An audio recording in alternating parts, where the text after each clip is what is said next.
Buenas tardes, hermanos y visitas, tanto las que están acá como las que están también por internet. Les voy a invitar que abramos nuevamente nuestras Biblias en la epístola a los Efesios, en el capítulo 5. Efesios, capítulo 5.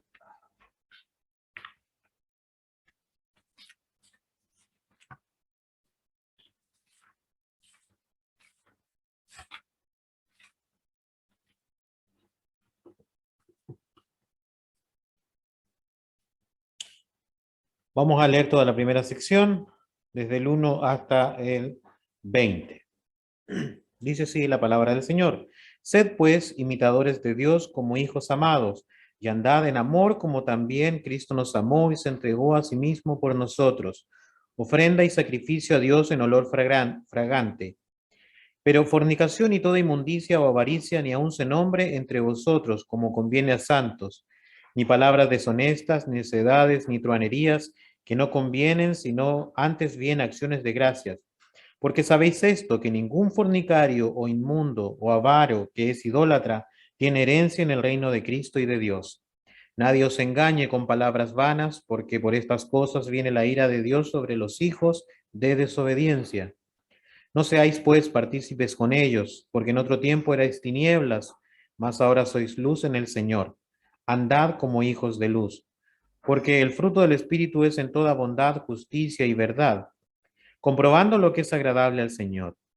Y no participéis en las obras infructuosas de las tinieblas, sino más bien reprendedlas, porque vergonzoso es aún hablar de lo que ellos hacen en secreto. Mas todas las cosas, cuando son puestas en evidencias por la luz, son hechas manifiestas. Porque la luz es lo que manifiesta todo, por lo cual dice, despiértate tú que duermes y levántate de los muertos y te alumbrará Cristo.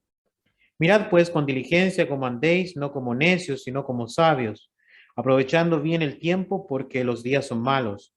Por tanto, no seáis insensatos, sino entendidos de cuál sea la voluntad del Señor.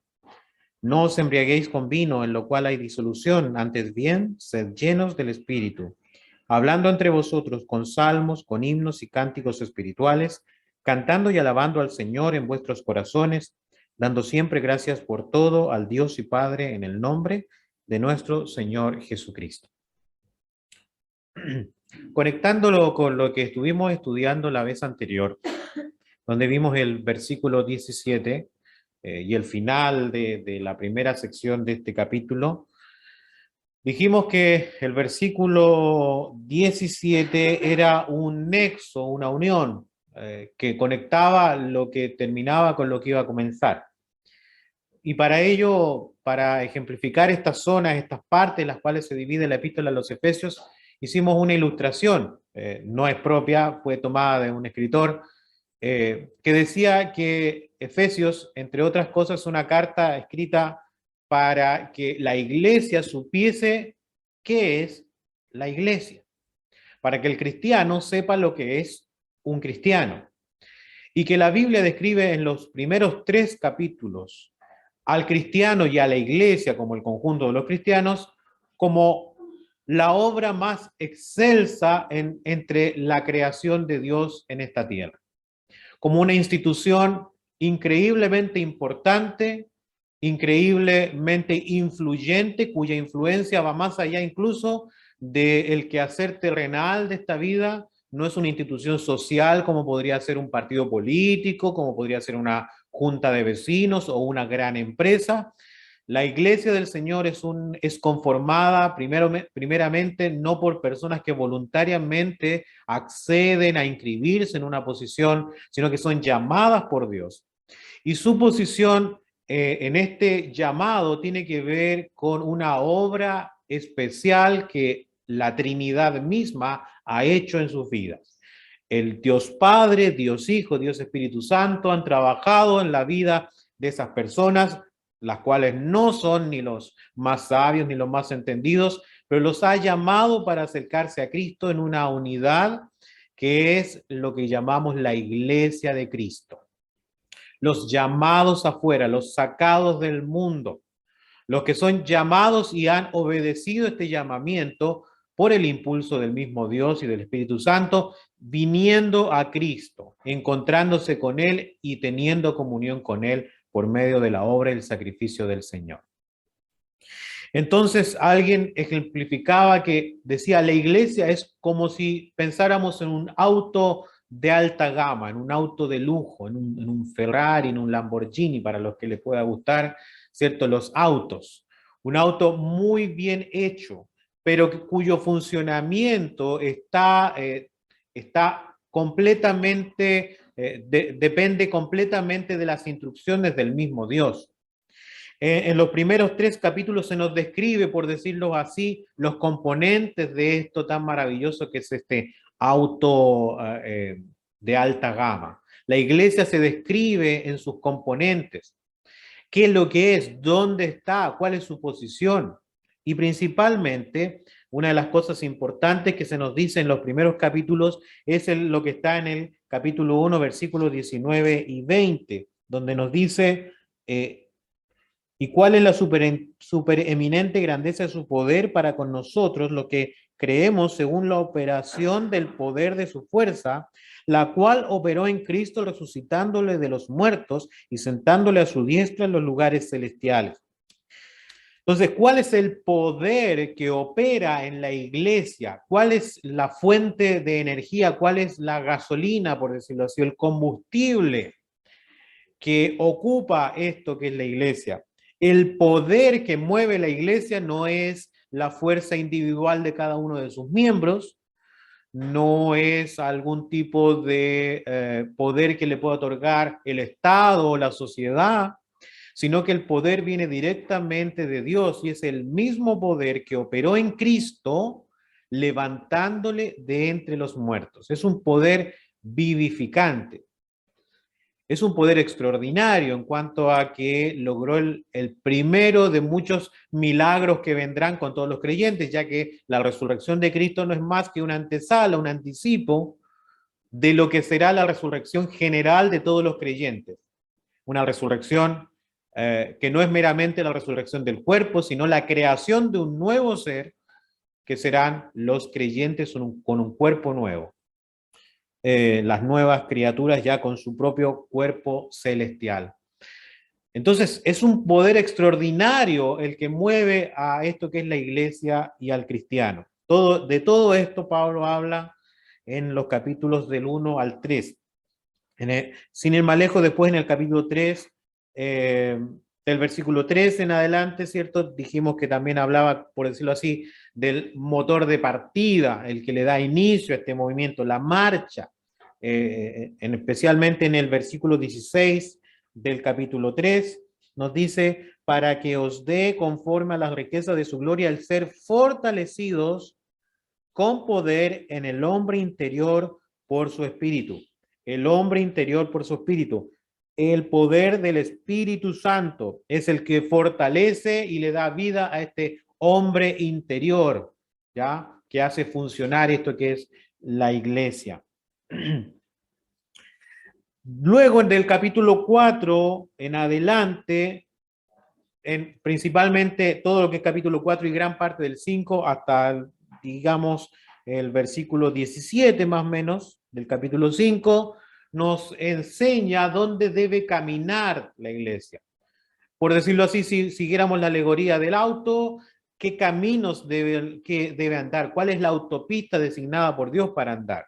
Se nos dice que debemos andar en humildad. Se nos dice que debemos caminar en luz. Se nos dice que debemos caminar en unidad.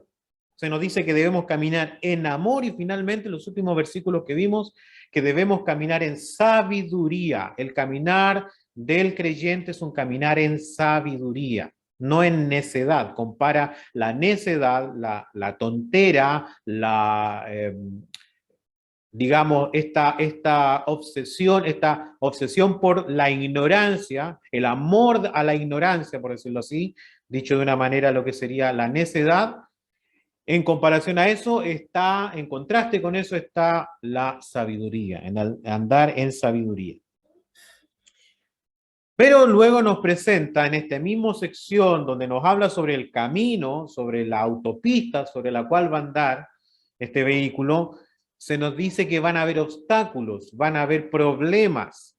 Ya todo el capítulo 6, especialmente desde el versículo 18 en adelante, se nos habla acerca de los obstáculos. Dice que va a haber una oposición satánica, ¿ya? Si no va a ser una autopista llana, como uno, no sé si alguno ha viajado al norte, aquellos grandes caminos largos, donde hay planicies simplemente y el camino se ve, pero brillante y no hay ningún obstáculo. No, no, este camino tendrá oposición y oposición satánica, huestes de maldad. De hecho, se nos encomienda a los creyentes que debemos fortalecernos en Dios y usar toda la armadura de Dios. Entonces pone un ejemplo como de una batalla, ¿cierto?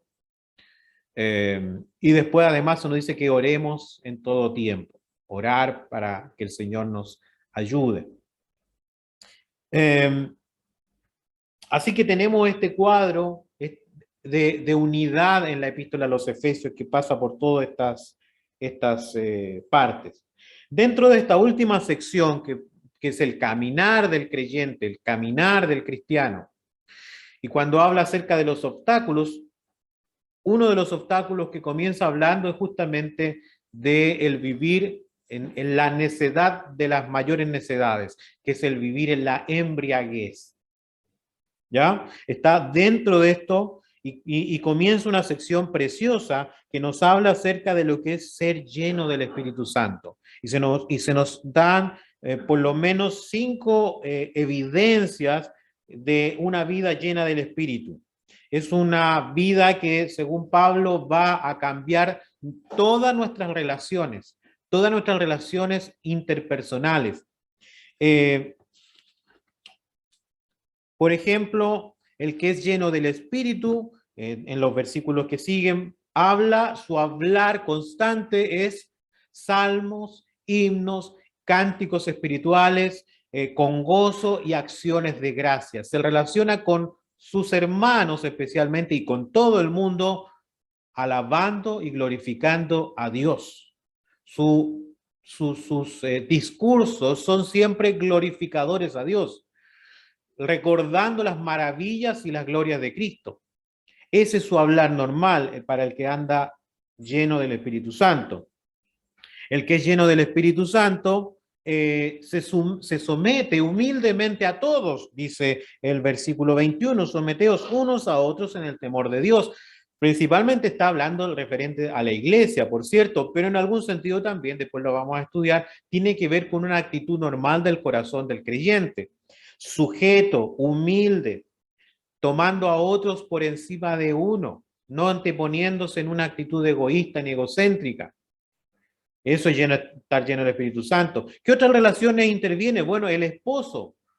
El esposo se va a amar a su esposa. La esposa se va a sujetar a su esposo porque está lleno del Espíritu Santo.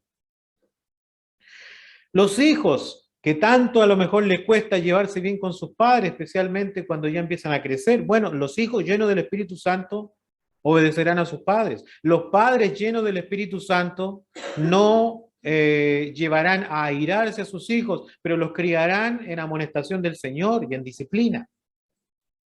A los siervos, a los que trabajan, a los que tienen un jefe, porque ya no existe la esclavitud como tal, como antiguamente, donde el dueño se hacía cargo de las necesidades del siervo y el siervo ofrecía su vida entera para servir al amo. Esas relaciones laborales prácticamente ya no existen en ninguna parte del mundo. Ahora ya hay un contrato de trabajo, pero el sentido es el mismo. ¿Ya? A los siervos, a los que trabajan, a los que tienen un patrón, un jefe, alguien a cargo, si está lleno el Espíritu Santo, va a servir a su jefe, va a trabajar en su empresa, en lo que fuese, lo va a hacer como si fuese para el Señor. Va a ser obediente, sujeto, honrado. Y un jefe lleno del Espíritu Santo, ¿cómo es un jefe lleno del Espíritu Santo? Bueno, también acá está, ama y respeta a sus subalternos, los trata con cuidado, con cariño. De todo esto va a hablar esta sección, ¿cierto?, de la llenura del Espíritu Santo. Pero antes entramos en el versículo 17, ¿cierto? Y nos vamos 17 y 18, que aquí hay un pasaje bien especial. Porque hablando acerca de la insensatez, justamente está hablando acerca de las necedades, de las insensateces. Y nos dice, no seáis insensatos, tiene que ser entendidos en qué, en cuál sea la voluntad del Señor. Y eso fue lo que vimos la vez pasada. Hablamos de cuál era la voluntad del Señor. Tratamos de tener un estudio, quizá no fue solo del versículo, sino que como que hicimos una mirada un poco general de qué es la voluntad del Señor. ¿Cómo puedo saber la voluntad del Señor? ¿Ya? En el versículo 10 nos decía Pablo, comprobando lo que es agradable al Señor. ¿Ya? Y luego nos dice, ¿cierto? Bueno, y una persona sensata, entendida, debe saber cuál es la voluntad del Señor. ¿Cierto? Y conversamos qué era la voluntad del Señor. Y mencionamos que en la voluntad del Señor es difícil contestarle a alguien cuál es la voluntad de Dios para su vida. Porque la pregunta que hay que hacerse es, ¿a cuál voluntad de Dios, por decirlo así, te estás refiriendo? ¿Cierto? Y dijimos que al menos podemos entender que hay tres aspectos de la voluntad de Dios que tenemos que saber cuál nos están preguntando, cuál es la que se quiere saber. Hablamos de que estaba la voluntad decretiva de Dios, es decir, aquella voluntad de Dios en la cual Dios se compromete y hace su voluntad, que Él lo decreta de una manera tajante, por ejemplo, los actos de creación, por ejemplo, en el acto de la redención. Dios dice, ¿cierto? Hágase la luz y no está esperando que la luz decida si es que se hace o no se hace, la luz se tiene que hacer, es un decreto de Dios. También cuando Cristo es colgado en un madero, si bien hubo gente ahí conversando sobre cuál era el castigo justo sobre esta persona, y Pilato ahí batallando políticamente con los judíos, era un asunto que tenía mucho que ver con política, y sin embargo sabíamos que Cristo tenía que ser levantado en una cruz porque así había sido estipulado por la voluntad decretiva de Dios. Pero no es lo único, porque también Dios nos manda cosas como por ejemplo en los mandamientos, en la ley de Dios, lo que llamamos la voluntad preceptiva de Dios, la de los preceptos, los mandamientos de Dios, que es cuando Dios nos dice, por ejemplo, que no debemos mentir o que no tengamos dioses aparte de Él. ¿Es su voluntad? Claro que es su voluntad. Ahora, Dios dice, por ejemplo, no tendréis dioses fuera de mí. Ahora, ¿el hombre tiene dioses fuera de Dios? Sí, los tiene. ¿Ya? El hombre se resiste a la voluntad preceptiva de Dios y se resiste consistentemente, constantemente. Pero también leímos, ¿cierto?, en Deuteronomio capítulo 29, versículo 29, que nos decía, las cosas ocultas son de Dios. Entonces también hay una voluntad que Dios no nos ha revelado. Dios tiene planes para el futuro, incluido nosotros, para nuestra vida, que Dios no nos ha comentado. Veamos ese pasaje porque cierra el proceso de la ley de una manera muy clara. Deuteronomio capítulo 29, versículo 29. Recuerde que Deuteronomio, como decíamos, es la repetición de la ley, es un compendio, una revisión de la ley, por eso se llama así Deuteronomio, que eso significa la palabra. Y luego que termina hacer un repaso de la ley, en el versículo 29 del capítulo 29 dice, las cosas secretas pertenecen a Jehová nuestro Dios, mas las reveladas son para nosotros y para nuestros hijos para siempre.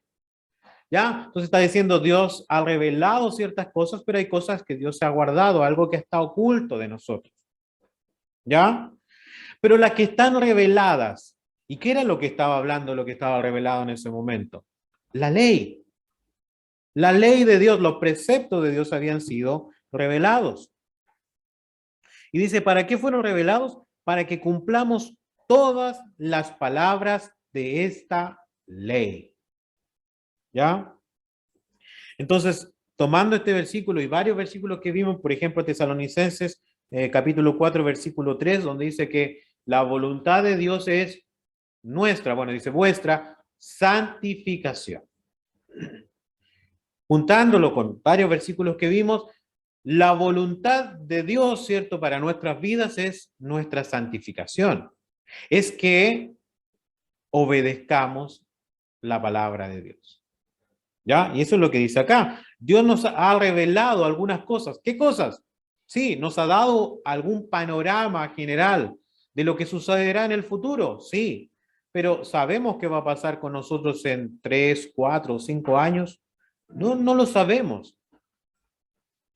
Sin embargo, lo que sí sabemos es que la voluntad de Dios para el hoy, no para el mañana, para el hoy, es que obedezcamos su palabra. Entonces, la voluntad de Dios que nosotros debemos buscar, conocer, estudiar, es la ley de Dios, son los mandamientos del Señor, son lo que a Dios llama bueno y a lo que Dios llama malo, para apartarnos de maldad y para hacer lo bueno, nuestra santificación. ¿Ya?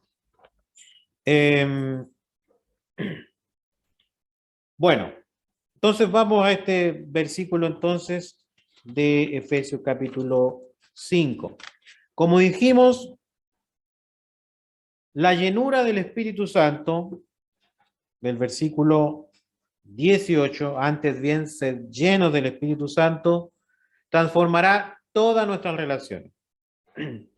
Por ejemplo, versículo 19, como dijimos, afectará tus conversaciones diarias. En el versículo 20, afectará tu relación con Dios porque serás agradecido. El versículo 21, cambiará tu relación con todos porque serás humilde, sometido, sujeto. En el capítulo 6, versículo 1, con los padres serás obediente. Versículo 4, con los hijos serás un buen padre cumpliendo lo que Dios te ha mandado. En el versículo 5, con los jefes serás obediente. En el versículo 6, con los subalternos serás respetuoso y amable. Todo esto será cambiado por la llenura del Espíritu Santo. El pasaje venía hablando acerca de la vida en sabiduría. Entonces, como que la culmine, el pináculo de este caminar buscando la sabiduría, la punta final de esta montaña de virtud es ser lleno del Espíritu Santo. Lo más sabio para un creyente es buscar ser lleno del Espíritu Santo. Desde el versículo 15, ¿cierto? Empieza creciendo, hablando acerca de no ser necio, tener una mente crítica, analítica, sobria. Habla de redimir el tiempo. ¿Ya? Entonces, claro, este es uno de los pasajes más importantes de la Biblia. Uno de los pasajes más importantes de la vida cristiana. No es menor que lo estudiemos y lo meditemos con mucha calma. Porque estoy seguro que todos nosotros nos hemos preguntado cómo poder tener estas actitudes. Alguien se preguntará, por ejemplo, ¿cómo puedo cambiar mi forma de hablar? ¿Cómo puedo dejar de ser una persona quejosa que anda todo el día viendo los defectos de los demás? ¿Cómo puedo dejar de ser una persona que murmura constantemente y en vez de dar ánimo, siempre está diciendo lo mal que están las cosas a nuestro alrededor, especialmente en la iglesia? ¿Cómo puedo dejar de tener este afán porque de mi boca salgan cosas que desaniman mucho más de lo que animan? ¿Cómo puedo, en vez de estar nombrando la lista de problemas que tengo, empezar a nombrar la lista de bendiciones que he tenido? ¿Cómo puedo hacerlo si todos caemos en este tipo de cosas? Y acá nos dice que tiene que ver con la llenura del Espíritu Santo. Alguien se dirá, ¿cómo puedo manejar el carácter? Soy una persona impetuosa que siempre quiero llevármela con mi voluntad, ¿cierto? Soy obstinado. ¿Cómo puedo llegar a ser realmente sujeto, humilde? La llenura del Espíritu Santo. ¿Cómo una esposa puede sujetarse a su esposo? La llenura del Espíritu Santo. ¿Cómo puede un hombre amar a su esposa cuando considera que por alguna razón a veces no lo merece? La llenura del Espíritu Santo. ¿Cómo puedo estar sirviendo a Dios gozoso en mi trabajo? Es que mi trabajo, es que mi jefe, tú si lo conocieras, no necesita conocerlo, no necesitamos conocerlo, necesita ser lleno del Espíritu Santo. ¿Cómo puedo yo trabajar con esta gente que son porfiados, no me hacen caso? Yo soy el jefe y no me hacen caso, ¿cierto? Son flojos, son aquí, son allá, son irrespetuosos. ¿Cómo puedo yo tratarlos cristianamente? ¿Cómo puedo yo tratarlos bien? Por la llenura del Espíritu Santo. Podríamos hacer nosotros acá talleres de buenas relaciones, de buenos modales, de cómo hablar, de cómo tratar, para ser personas más civilizadas, por decirlo así. No sirve. Lo que va a servir es que seamos llenos del Espíritu Santo. Cambiará todas nuestras relaciones. Se ha batallado con ese problema de carácter durante años y años y sigue buscando métodos y sigue buscando consejos de alguien. Aconséjame, por favor, para dejar de ser tan así o tan asá. O un libro. Ahora como tenemos más acceso a libros, hay libros para todo. ¿Cómo vencer esto? ¿Cómo vencer esto otro? ¿Cómo hacer esto otro en 5 pasos, en 3 pasos, en 2 pasos? Y podemos llenar nuestras bibliotecas con libros enseñándonos a cómo conducir nuestro carácter.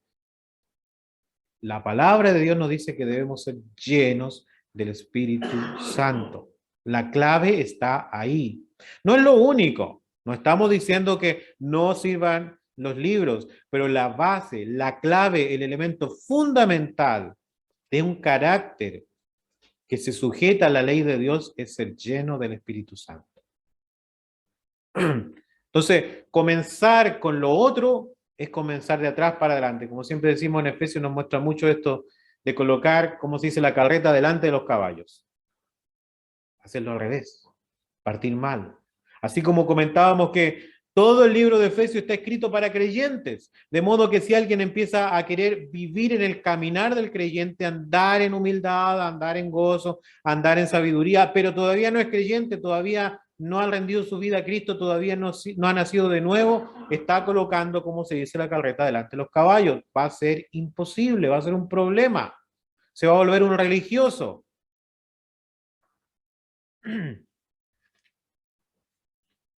Bueno, somos llamados entonces a ser llenos del Espíritu Santo.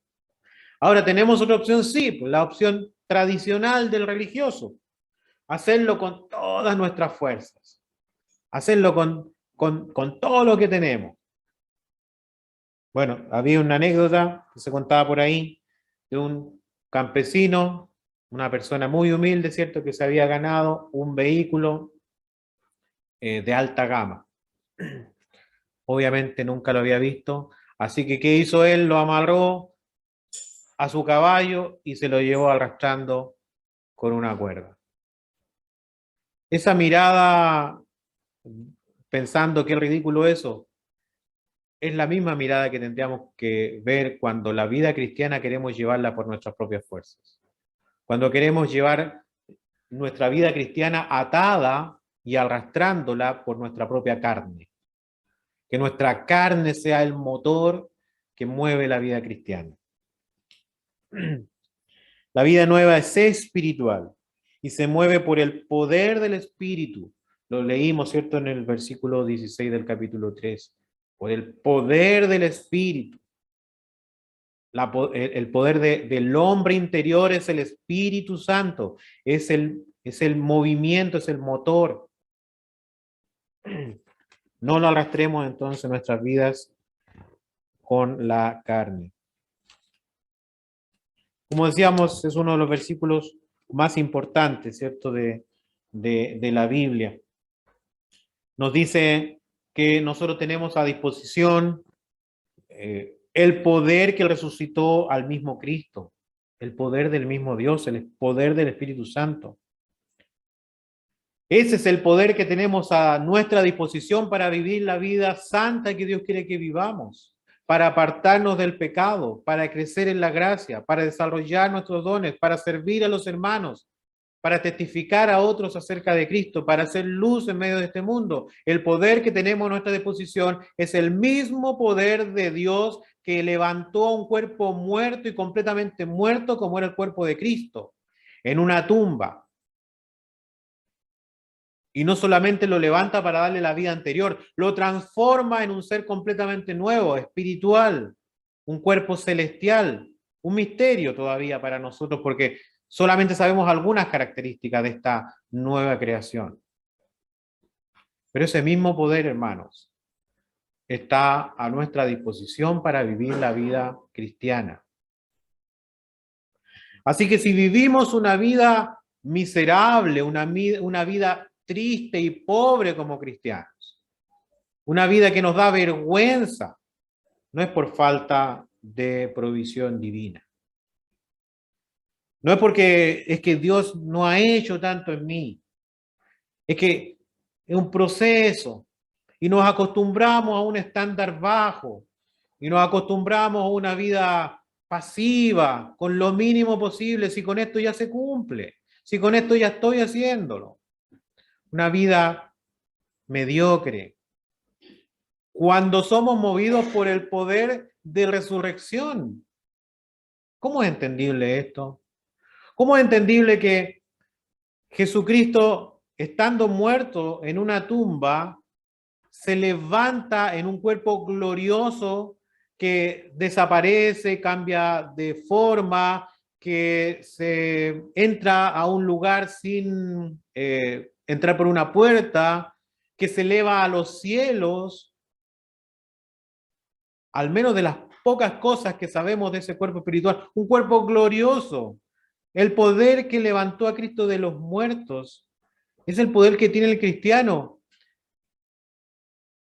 Nosotros podemos decir que la vida que vivimos hoy realmente se nota que esa clase de poder nos transformó, que esa clase de poder está activa en nosotros para hacernos vivir la vida cristiana.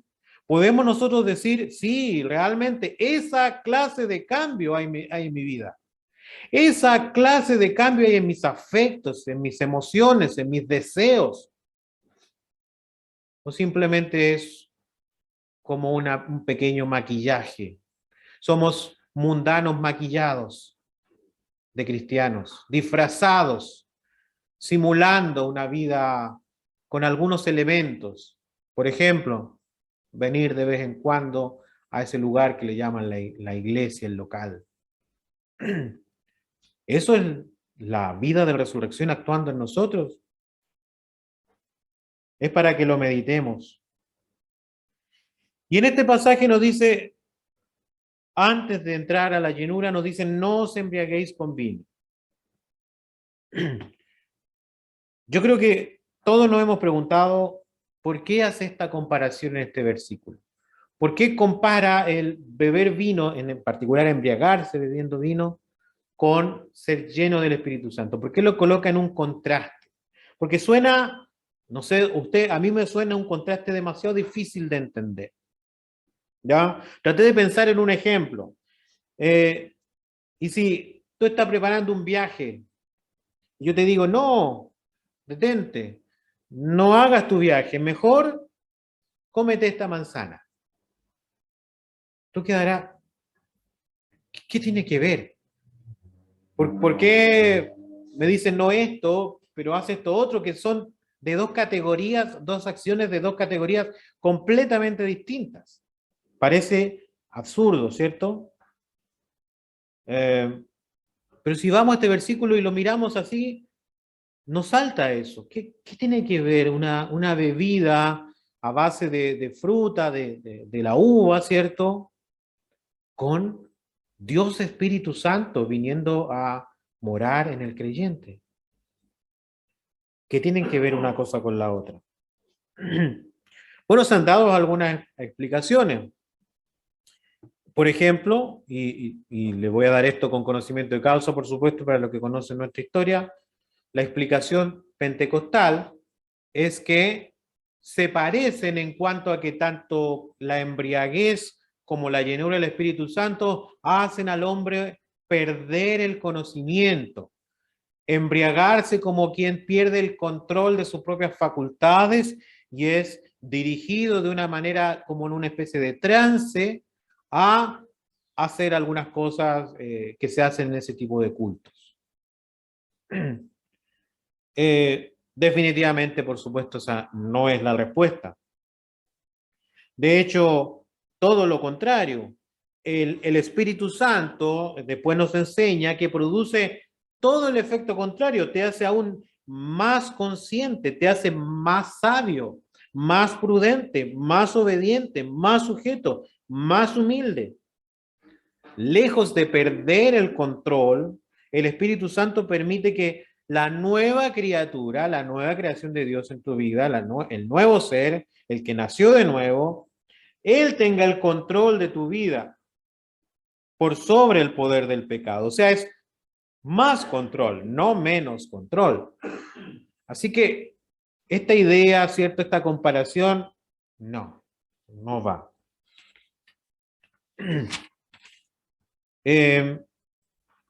La verdad es que el problema del alcohol es un problema grave en nuestra sociedad. Vamos a hablar primero de dos problemas que tienen que ver con el alcohol, en particular el vino. Como ya sabemos, esto se ha comentado y los datos están claros.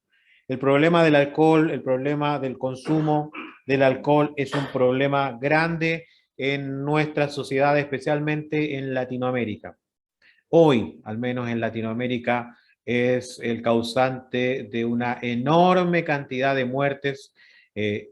La mayoría de los accidentes de tráfico con resultados de muerte son por causa del alcohol en gran parte y en una medida no menor también de otro tipo de sustancias como drogas o algunos medicamentos que se utilizan con estos mismos fines. Es un problema social. Es el causante de gran parte de los homeless, de las personas en situación de calle. Es el causante de gran parte de las rupturas matrimoniales y familiares. Es el causante de gran parte de las rupturas matrimoniales. Es el causante de dejar huérfanos a muchos niños. Es el causante de la violencia doméstica que acá en Chile es muy, muy alta. Es un problema social gravísimo, sin duda. Y por lo mismo es un tema muy delicado dentro de la iglesia, el mismo uso del vino. Yo creo que no hay congregación o incluso no hay creyente que no tenga una postura bastante firme acerca de el usar o no usar. Sin duda, muchos habrán entre nosotros que dirán no habrá que consumir ninguna cantidad, hay que alejarse de eso completamente. Otros se pondrán en la posición de no hay ningún problema en hacerlo mientras no te embriagues. Otros dirán bueno, en algunas situaciones sí, en otras no, o este tipo de vino y este otro tipo no. Es un problema, es una situación delicada, sobre todo por lo que implica en nuestras sociedades. Es increíble ver cómo el mundo, la historia humana ha sido un mundo, una historia llena de embriagueces. Desde que alguien descubrió el uso del alcohol, que ha sido el compañero de toda civilización humana. Desde las tribus más pequeñas, pobres, y encuentran una manera de hacer que fermente alguno de sus frutos y lograr alguna bebida alcohólica, hasta los más grandes reyes y emperadores que tenían todos los recursos y que tienen todos los recursos a su haber. La bebida ha sido una compañera, pero siempre una compañera traicionera, una compañera que trae mucha calamidad. Sin ir más lejos, tenemos esta disyuntiva entre los españoles, que son los conquistadores de América Latina y los pueblos originarios, en particular acá los mismos mapuches, y se acusan unos a otros acerca de la responsabilidad en el uso de las bebidas alcohólicas, y lo cierto es que tanto la incidencia de los españoles trayendo acá el aguardiente y el vino, como la disposición de los pueblos originarios formaba que la incipiente historia de nuestro país partió siempre acompañado de grandes cantidades de alcohol, de ambos lados. Parece que no tiene límites el alcohol. Conquista todos los países, todas las posiciones políticas, todos los estratos sociales. El alcohol es capaz de llegar a todos esos lugares y causar el mismo daño. Y probablemente la principal razón por la cual ha acompañado a todas nuestras sociedades, cada vez que un grupo se ha juntado, algún tipo de alcohol ha encontrado para acompañar su vida, es por este aparente consuelo momentáneo que ofrece, este adormecimiento frente a los problemas, este supuesto gozo que da durante un tiempo, alegra, por decirlo así, el corazón.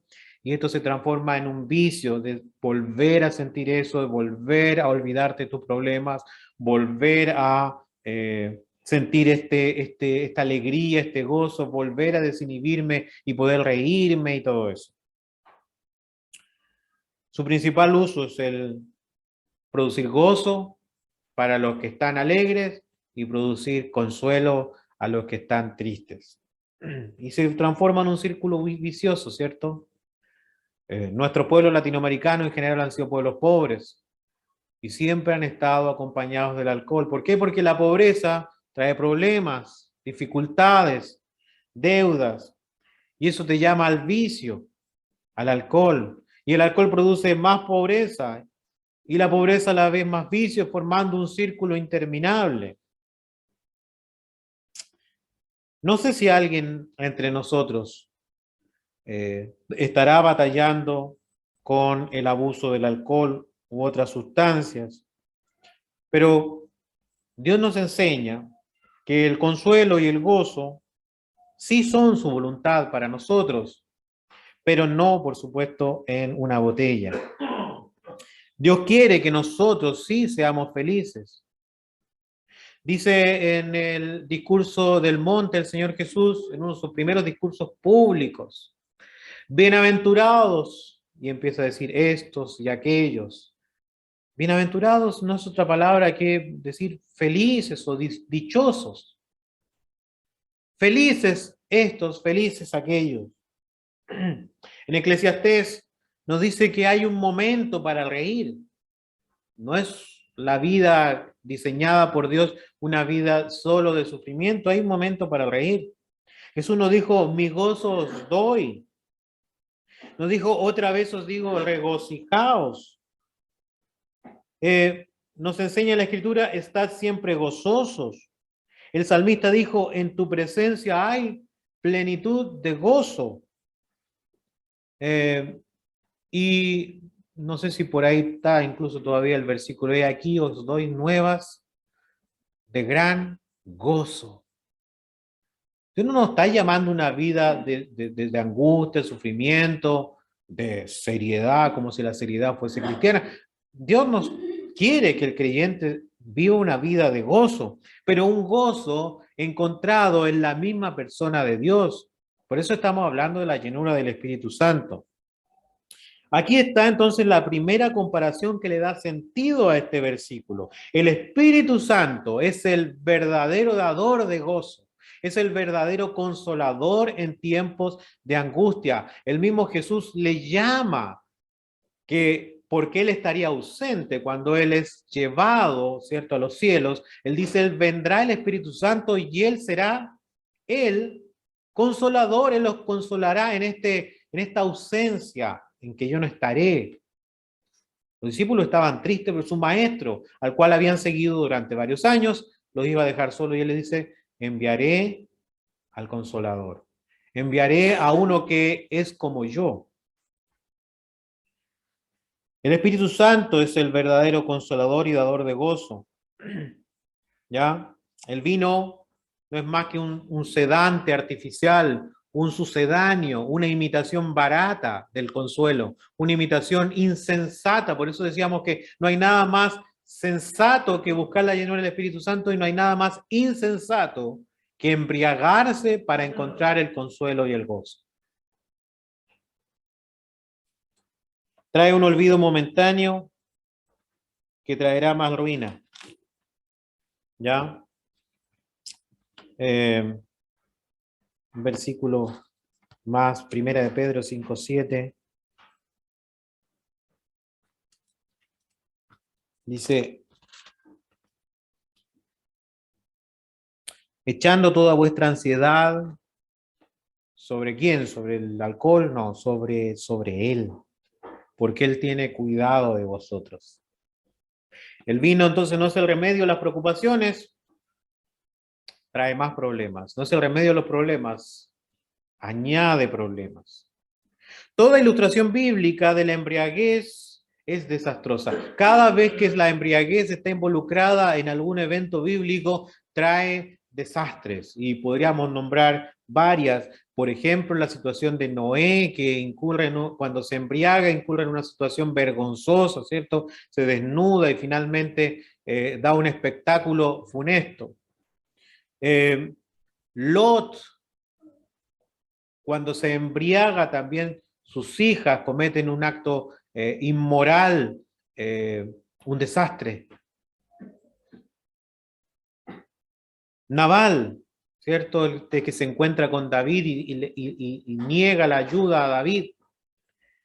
Dice que, vamos a leer ese pasaje, bien interesante. 1 Samuel 25.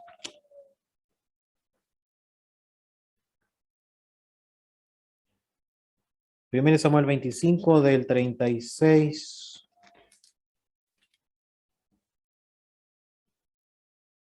Dice, y Abigail volvió a Nabal, y he aquí que él tenía un banquete en su casa. No tenía ni idea de que Abigail acababa de salvarle la vida. Pero en su insensatez, ¿qué hizo? Tenía un banquete en su casa, como si fuese un banquete del rey. Fíjese la ironía que pone el autor de este libro. Como diciendo, él actuaba como si fuese el rey, sin preocupaciones. Insensato. Un insensato, no puede haber una descripción más clara. Y el corazón de Nabal estaba alegre cuando debería estar de luto. Y estaba completamente ebrio, por lo cual ella no le declaró cosa alguna hasta el día siguiente. Es horrible saber que hay personas que están tan influenciadas por el alcohol que ni siquiera vale la pena hablar con ellos. No son capaces de entender ni siquiera el evangelio cuando tú se lo presentas. Puedes ir donde ellos cuando están ahí, decir, bueno, voy a presentar el evangelio porque están perdidos. No son capaces ni siquiera de entenderlo. No se puede hablar con ellos. Versículo 37, pero por la mañana cuando ya a Nabal se le había pasado los efectos del vino, le refirió a su mujer estas cosas y desmayó su corazón en él y se quedó como una piedra. Y días después, Jehová hirió a Nabal y murió. Terminó en la muerte de Nabal.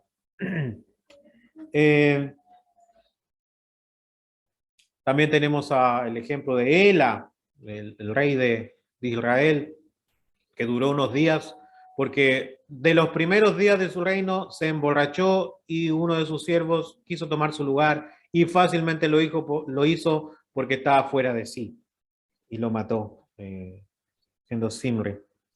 Tenemos un ejemplo también en Daniel capítulo 5. Este también yo creo que es bueno que lo miremos. Daniel capítulo 5.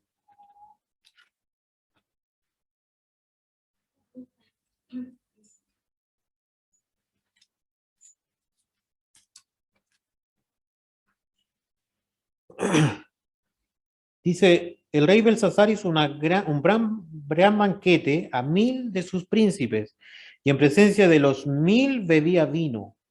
Belsasar, con el gusto del vino, mandó, ¿qué está diciendo? Estaba completamente fuera ya de sí, mandó que trajesen los vasos de oro y de plata que Nabucodonosor su padre había traído del templo de Jerusalén, para que bebiesen en ellos el rey y sus grandes y sus mujeres y sus concubinas.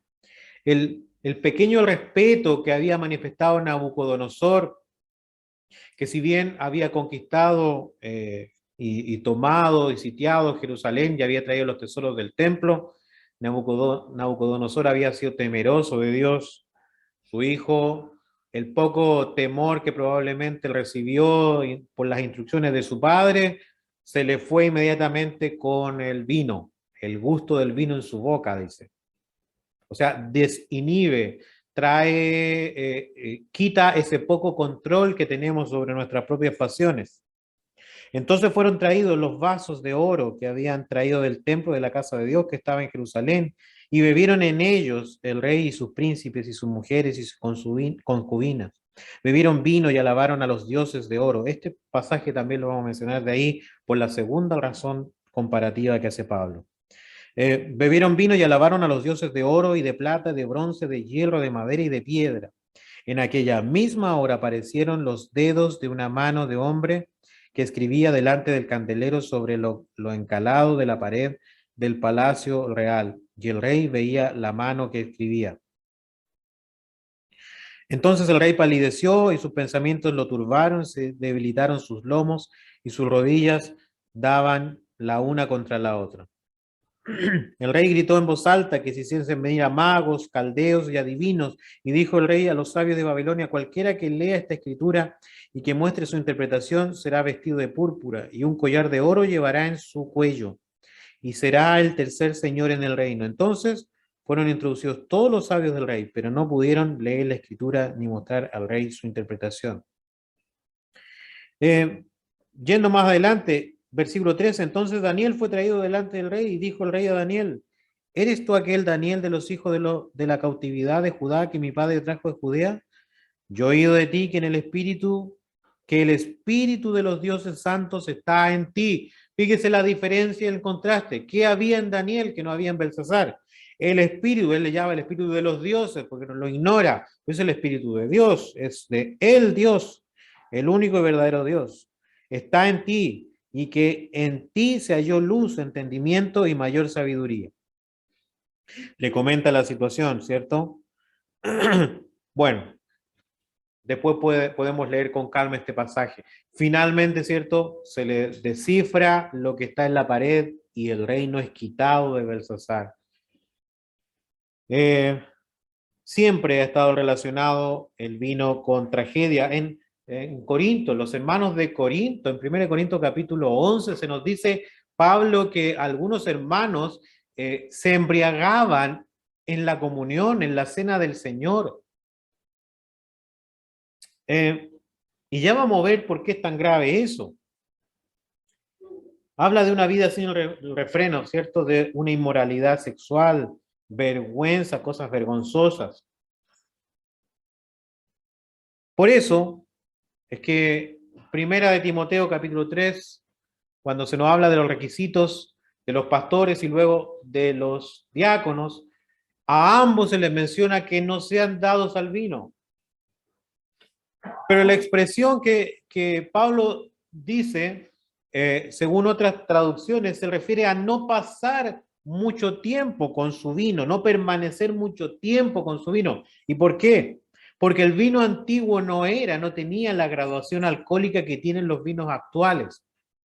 Se calcula, aunque obviamente no hay manera de comprobarlo científicamente, pues no había una manera de testear algo así, pero según las crónicas de los escritores, de los cronistas de los reyes, se daban cuenta que el vino en general, sobre todo cuando se conservaba, era un jugo de uva hervido varias veces, que muchas veces quedaba como una especie de casi una jalea, una mermelada de uva, por decirlo así, que después había que alivianar con agua, disolver en agua.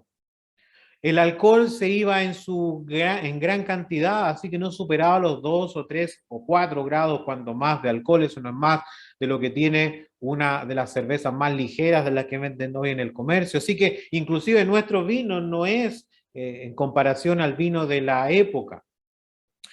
Algunos cronistas dicen que los que bebían vino, que a la segunda o tercera copa la persona se embriagaba, eran los bárbaros, que eran estos pueblos incivilizados que venían del norte de Europa, de las estepas asiáticas, ¿cierto? Que bebían y se embriagaban a las pocas copas. Para que pasara eso, para que una persona se embriagara a las pocas copas, era porque estabas tomando el vino de los bárbaros, el vino de los incivilizados, el vino de los de esos que son casi como unos primitivos. El vino que se ocupaba en las casas comunes y corrientes era un vino muy disuelto y que en general se le había ido gran parte de la graduación alcohólica. Por tanto, el embriagarse en esa época no era un acto de que me pasé de una copa, me tomé una copa, me tomé la segunda y ya me embriagué. No, no, no. Para embriagarse en esa época tenías que pasar con tu vino, ¿ya? Es la figura de un hombre, de una mujer que se apega a su botella y se queda horas y horas y al otro día se levanta y vuelve a estar ahí y vuelve a estar ahí. Y eso es lo que dice, por ejemplo, a los ancianos y a los diáconos, que no pasen mucho tiempo con su vino, porque si están pasando mucho tiempo con su vino, es porque es ya una costumbre, no es una bebida social, no es algo que se toma para el almuerzo, sino que están, porque están con la decisión de embriagarse. Pero no nos vamos a quedar solamente ahí, porque este pasaje tiene otra connotación, que es la que mencionamos también que estaba en Daniel, lo que hizo Belsasar. Belsasar en su embriaguez adoró a los ídolos. No hay tiempo, pero hay mucho material de historiadores que dan cuenta de que siempre la religión pagana, desde sus inicios, en lo que es la media luna central entre Asia, África, donde estaba Mesopotamia, ¿cierto? Los caldeos, toda esa zona donde comienza la religión de misterio, la religión pagana, que se extiende a todas partes del mundo, que llega a Grecia, que llega a África y finalmente llega a Latinoamérica. Toda esa religión pagana, contraria a la religión de Dios, estaba íntimamente relacionada con el consumo del vino. El vino entonces ya no solamente era un asunto de pasémoslo bien en sociedad, compartamos un momento de alegría. El vino pasaba a ser también un elemento de espiritualidad, de éxtasis. Se suponía que el vino te elevaba a una posición de conciencia, que te perdías de la conciencia del mundo, pero entrabas a una conciencia mayor, donde te comunicabas y entrabas a una conexión con los dioses, una inspiración. En Éfeso existía el culto a Dionisio, el dios del vino. Y el dios del vino, según la mitología griega, no era más que el hijo de Zeus, que Zeus, que era el padre de los dioses, había dejado a cargo del mundo de los terrenos, de los mortales, de los seres humanos. Era el dios encargado del mundo. Entonces, en la adoración a Dionisio, el consumo del alcohol era algo común. Algunos hermanos, al parecer, estaban llevando esas prácticas dentro de la iglesia. Y en Corinto, algunos incluso la llevaron dentro del mismo local de reunión, embriagándose en el culto. Yo no sé, a lo mejor si los hermanos de Corinto se estaban embriagando algunos por cuestiones religiosas o simplemente por pasarlo bien, pero sea como sea, en el momento en que tenían que estar conscientes, llenos del Espíritu Santo, adorando a Dios, estaban embriagándose. A Dionisio se le ha llamado el libertador. Ese es uno de sus títulos. Porque como que el vino te libera, decía. Bueno, la embriaguez era un asunto de adoración idolátrica. una manera de desarrollar una falsa espiritualidad. Entonces, el contraste con los creyentes es que basan su espiritualidad en el control del Espíritu Santo, que te guía a la santidad, mientras que la embriaguez es un sucedáneo, es una falsa espiritualidad que te lleva al pecado. O sea, te está mostrando los extremos de la sabiduría de ser lleno del Espíritu Santo y de la insensatez de la embriaguez. Uno te lleva a la santificación, el otro te lleva al pecado y al desenfreno. Era una falsificación de Satanás de la verdadera adoración. Bueno, puede que para algunos de nosotros digan, bueno, yo no tengo problemas con el alcohol, así que esto no nos confronta. Puede que no hayamos caído a este fondo de la necedad, no estemos tan abajo en la insensatez de embriagarnos, ¿cierto? Pero tal vez tenemos algún otro consuelo que no sea la llenura del Espíritu Santo. Tal vez tenemos otra fuente de gozo que no sea el gozo en el Señor, en el Espíritu Santo. Y el llamado del Señor es a huir de estos desórdenes propios de la vida antigua, a vivir sabiamente, a huir de todo lo que nos trae desenfreno, lo que aviva nuestras pasiones antiguas, nuestros pecados más molestos que más costó dejar, apartarse de todo lo que nos lleve a eso, todo lo que alimente nuestro corazón pecaminoso, todo lo que adormezca nuestra conciencia, se llame vino, se llamen pastillas, se llamen estupefacientes, se llamen cualquier distractor que nos quite la conciencia. He sabido de cristianos que afanados en asuntos como su universidad o trabajo muy complicados, han recurrido a alguna droga para poder relajarse. Cristianos llamados a vivir en el poder del Espíritu Santo, drogándose para poder pasar algo así. Quizás no será el alcohol, pero quizás sea otra cosa. Quizás lo que te lleva a pasiones antiguas sean otras cosas, quizás sea la pornografía, quizás sean el sexo, quizás sean los amigos incrédulos o amigas incrédulas que despiertan cuando te juntan con ellos las pasiones desordenadas, las pasiones antiguas, quizás las malas compañías, quizás las malas películas, quizás las malas lecturas que adormecen la conciencia. El llamado es a alejarnos y que sea el Espíritu Santo el que gobierne nuestras vidas, como estudiaremos en las semanas siguientes. No os embriaguemos con vino, en lo cual hay pecado, hay disolución, hay desenfreno, sino que seamos llenos del Espíritu Santo. Dios bendiga su palabra.